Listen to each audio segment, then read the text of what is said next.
Ask this Congress to send me the bipartisan legislation that bears the name of Senator Orrin Hatch as.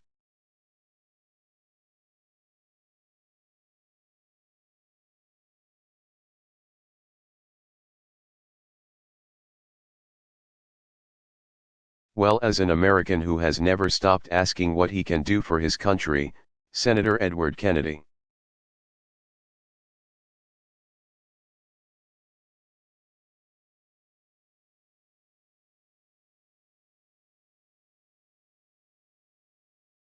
These education policies will open the doors of opportunity for our children.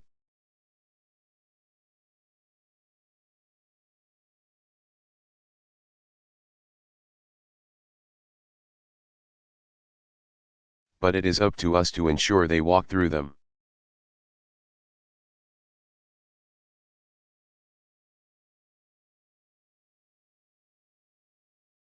In the end, there is no program or policy that can substitute for a mother or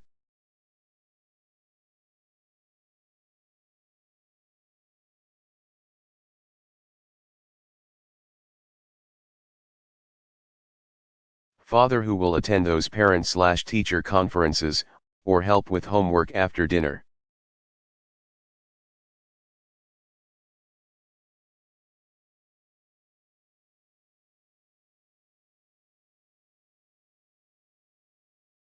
Or turn off the TV, put away the video games, and read to their child.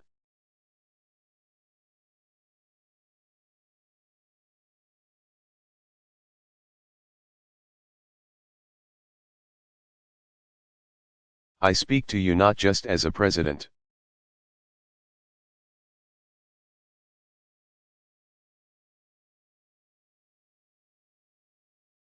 but as a father when I say that responsibility for our children's education must begin at home.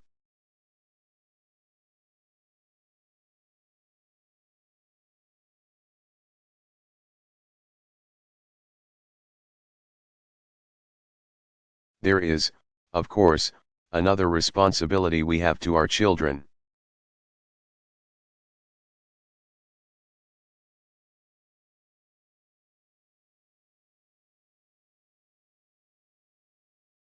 And that is the responsibility to ensure that we do not pass on to them a debt they cannot pay.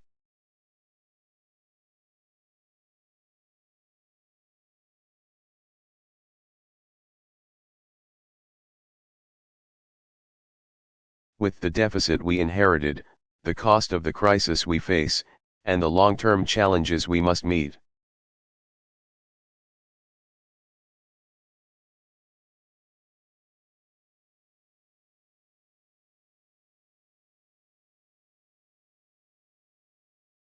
It has never been more important to ensure that as our economy recovers, we do what it takes to bring this deficit down.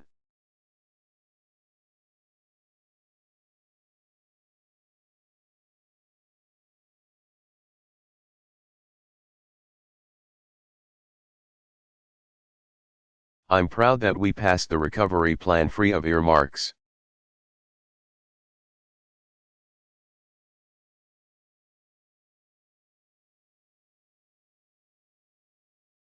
And I want to pass a budget next year that ensures that each dollar we spend reflects only our most important national priorities.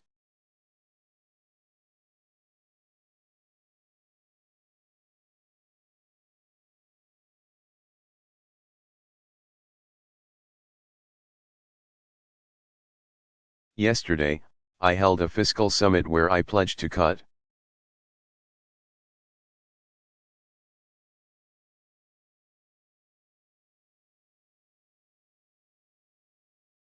the deficit in half by the end of my first term in office.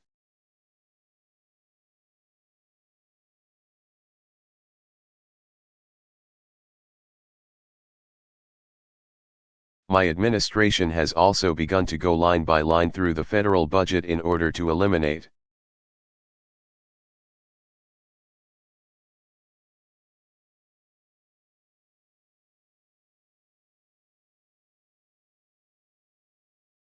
wasteful and ineffective programs. As you can imagine, this is a process that will take some time.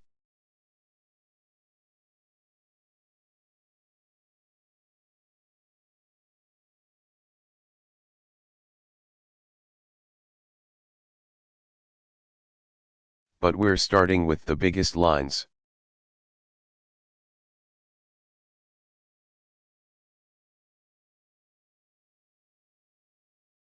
We have already identified $2 trillion in savings over the next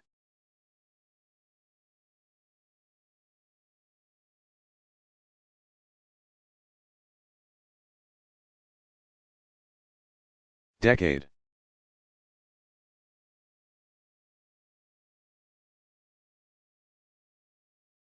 In this budget, we will end education programs that don't work and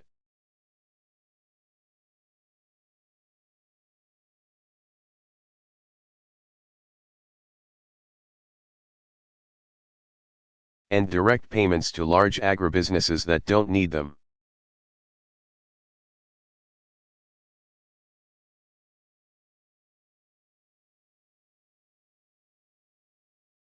We'll eliminate the no-bid contracts that have wasted billions in Iraq.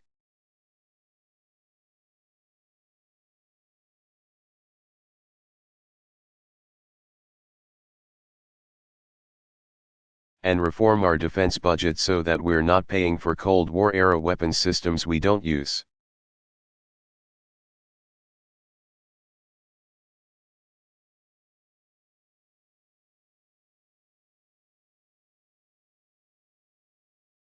We will root out the waste, fraud, and abuse in our Medicare program that doesn't make our seniors any healthier.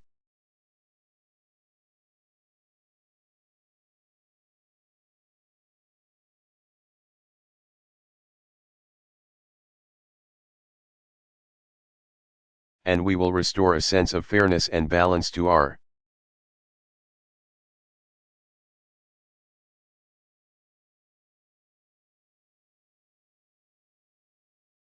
tax code by finally ending the tax breaks for corporations that ship our jobs overseas.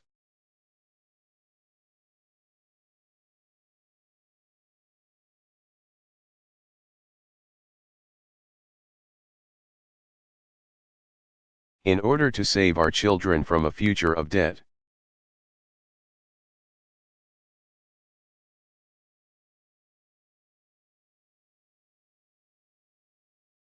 We will also end the tax breaks for the wealthiest 2% of Americans.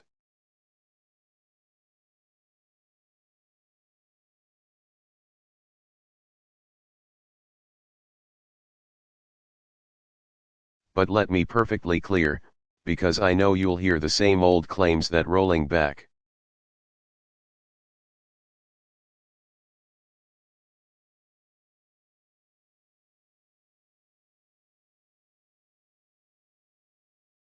these tax breaks means a massive tax increase on the American people, if your family earns less than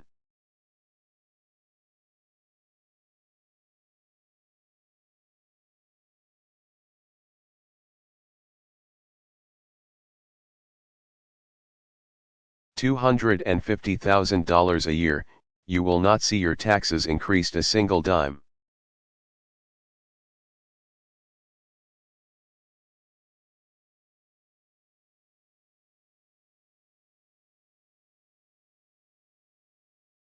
I repeat, not one single dime.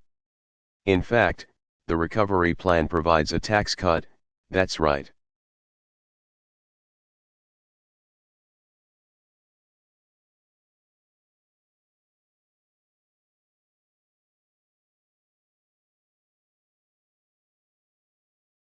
A tax cut, for 95% of working families. And these checks are on the way.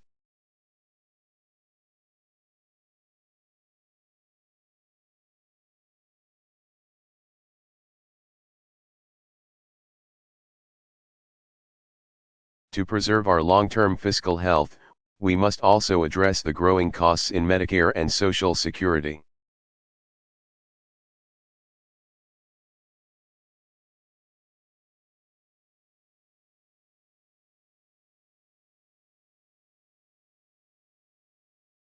Comprehensive health care reform is the best way to strengthen Medicare for years to come.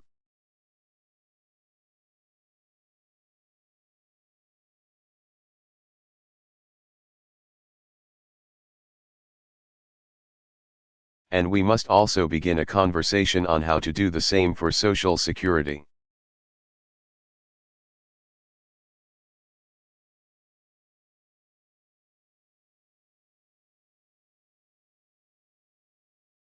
While creating tax-free universal savings accounts for all Americans.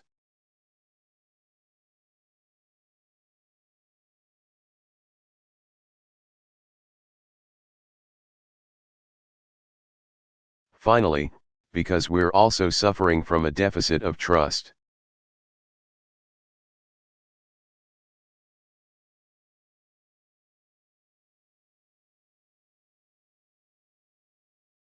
I am committed to restoring a sense of honesty and accountability to our budget.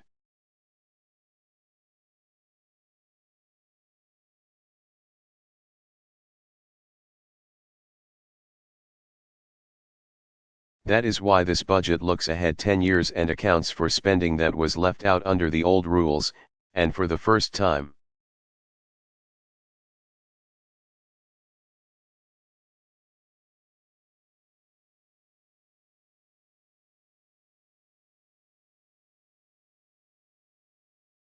That includes the full cost of fighting in Iraq and Afghanistan.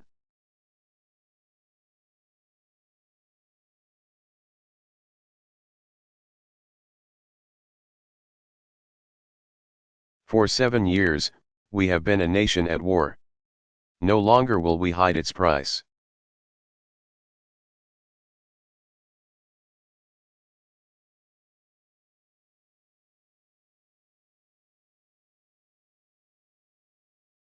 We are now carefully reviewing our policies in both wars.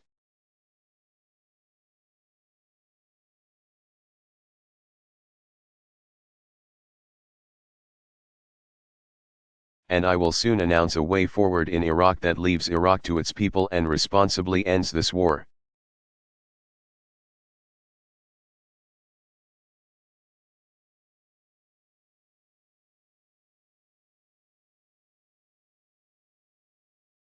And with our friends and allies, we will forge a new and comprehensive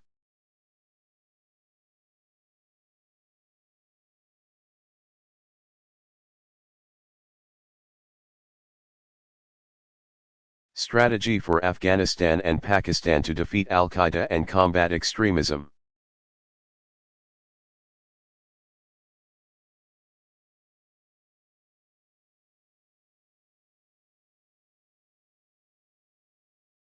Because I will not allow terrorists to plot against the American people from safe havens half a world away.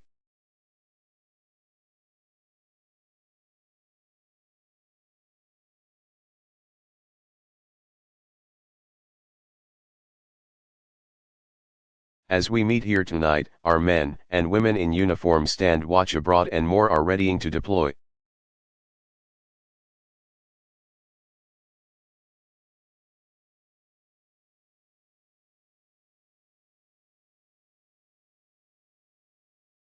To each and every one of them, and to the families who bear the quiet burden of their absence.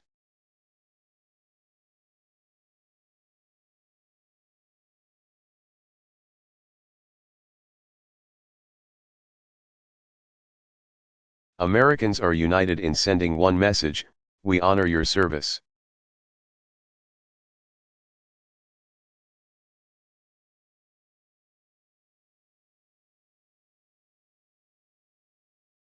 We are inspired by your sacrifice, and you have our unyielding support.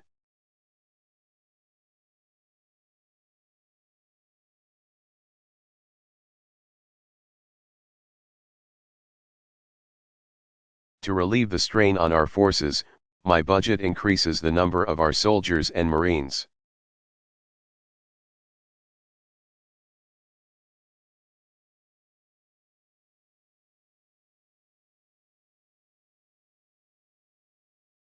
And to keep our sacred trust with those who serve, we will raise their pay.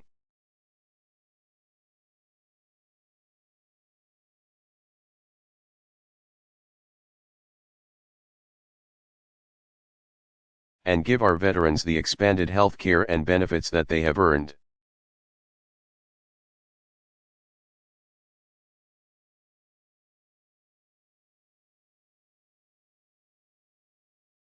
To overcome extremism, we must also be vigilant in upholding the values our troops defend.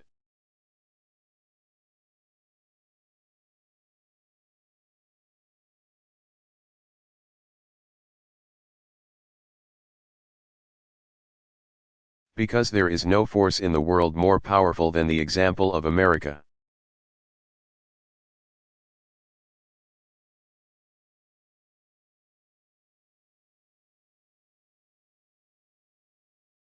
That is why I have ordered the closing of the detention center at Guantanamo Bay.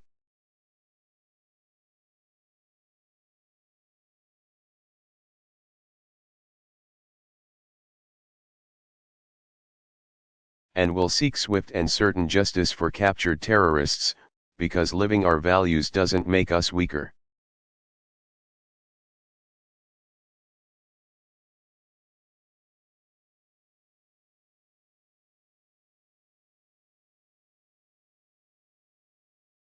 It makes us safer and it makes us stronger.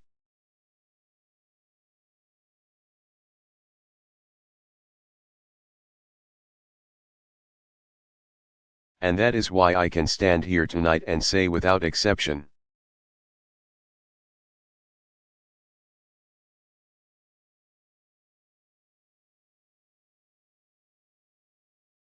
or equivocation, that the United States of America does not torture.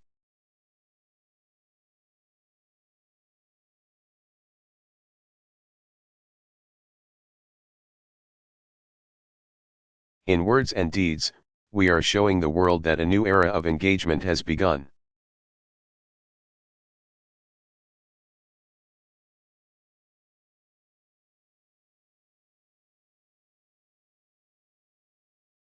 For we know that America cannot meet the threats of this century alone.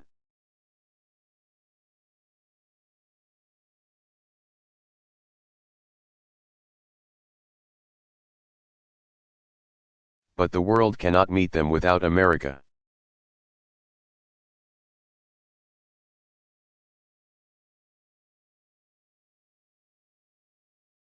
We cannot shun the negotiating table, nor ignore the foes or forces that could do us harm.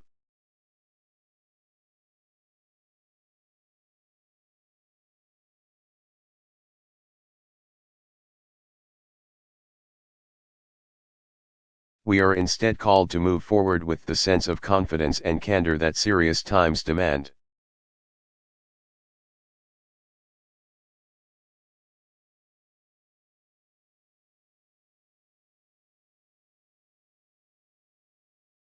To seek progress toward a secure and lasting peace between Israel and her neighbors.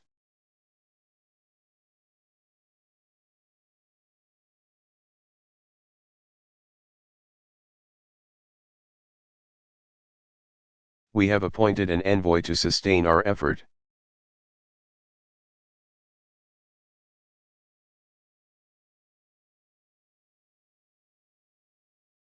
To meet the challenges of the 21st century, from terrorism to nuclear proliferation.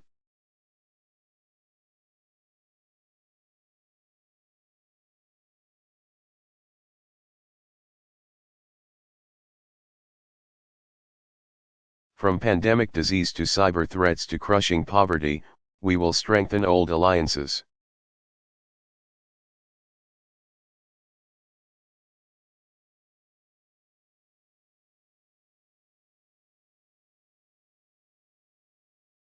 Forge new ones, and use all elements of our national power.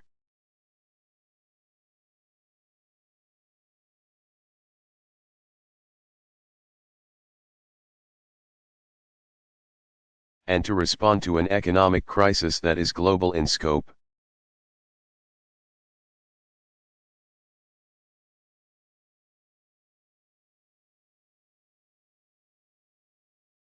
We are working with the nations of the G20 to restore confidence in our financial system, avoid the possibility of escalating protectionism.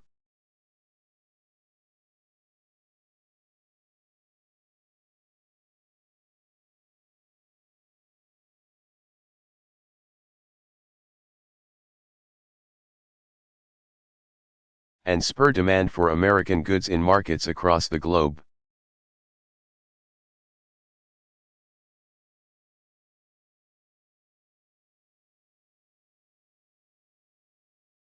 For the world depends on us to have a strong economy, just as our economy depends on the strength of the world's.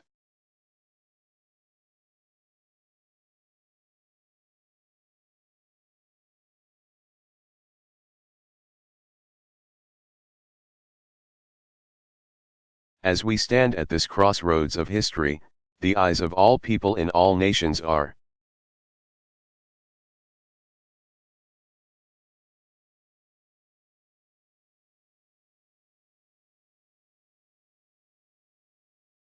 once again upon us, watching to see what we do with this moment. Waiting for us to lead.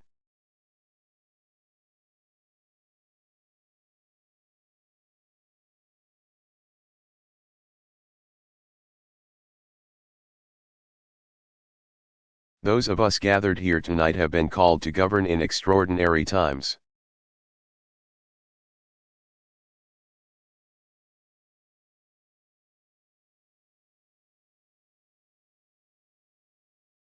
It is a tremendous burden.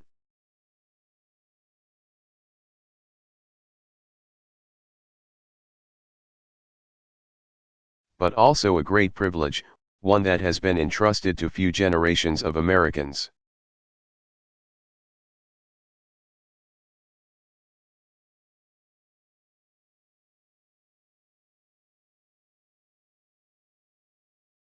For in our hands lies the ability to shape our world for good or for ill.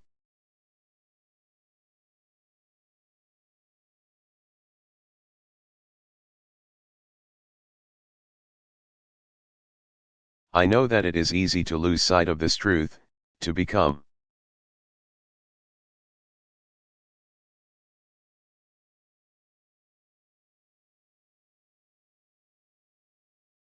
cynical and doubtful, consumed with the petty and the trivial.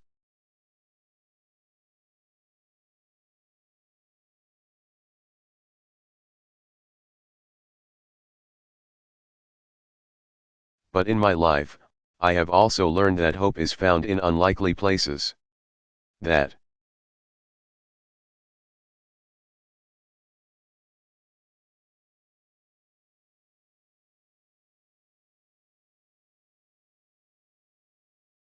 inspiration often comes not from those with the most power or celebrity.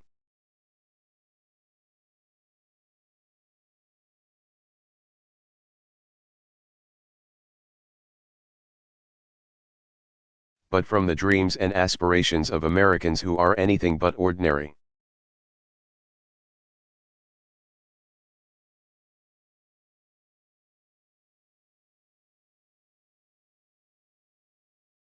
I think about Leonard Davis, the bank president from Miami who reportedly cashed out of his company.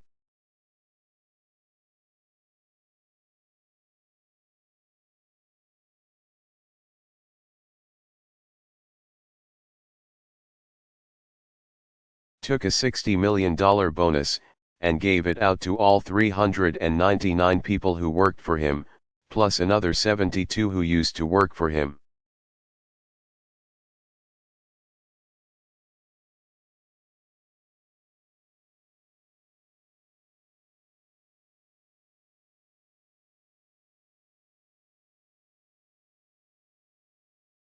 He didn't tell anyone, but when the local newspaper found out,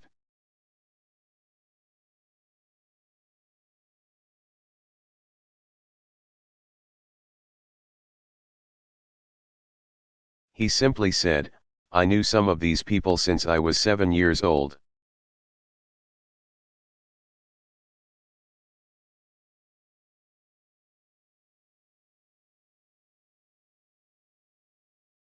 I didn't feel right getting the money myself.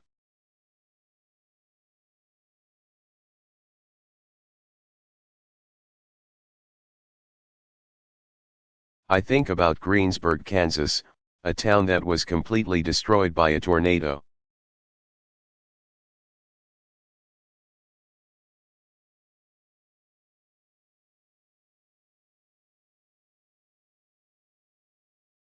But is being rebuilt by its residents as a global example of how clean energy can power an entire community.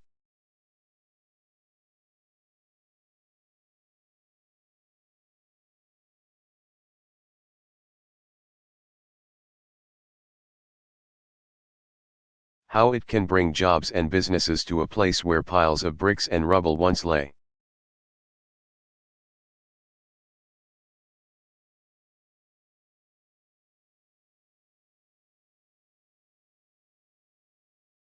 The tragedy was terrible, said one of the men who helped them rebuild.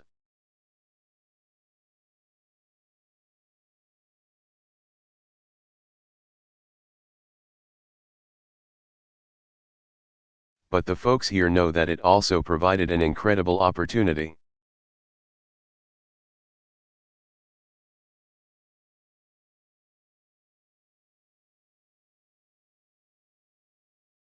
And I think about Taishiama Bethia, the young girl from that school I visited in Dillon.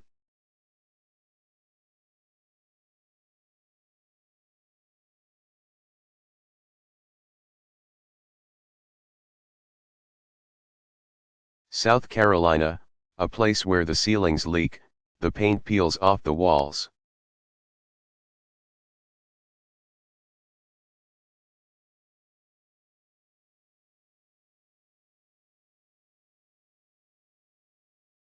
And they have to stop teaching 6 times a day because the train barrels by their classroom.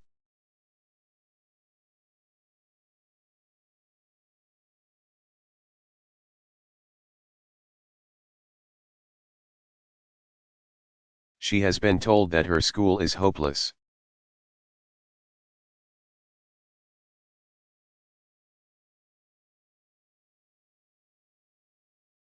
But the other day after class she went to the public library and typed up a letter to the people sitting in this room.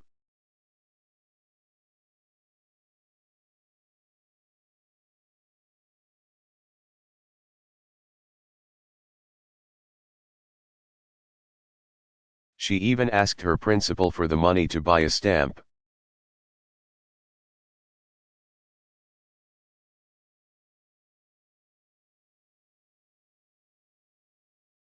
The letter asks us for help, and says, we are just students trying to become lawyers.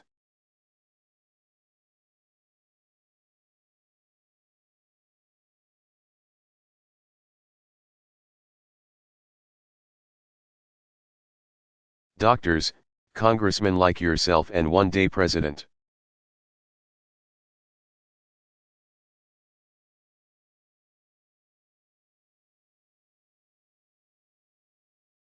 So we can make a change to not just the state of South Carolina but also the world.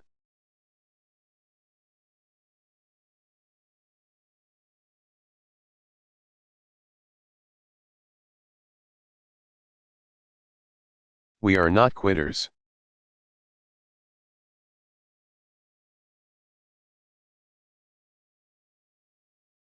We are not quitters.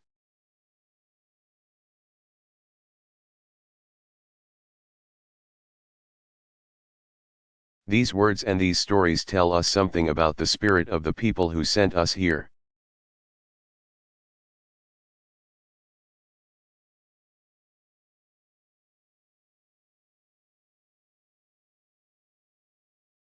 They tell us that even in the most trying times, amid the most difficult circumstances,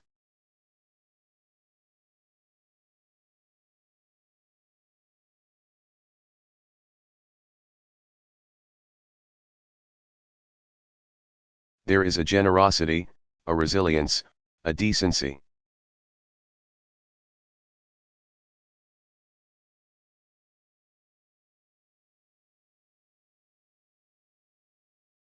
And a determination that perseveres. A willingness to take responsibility for our future and for posterity.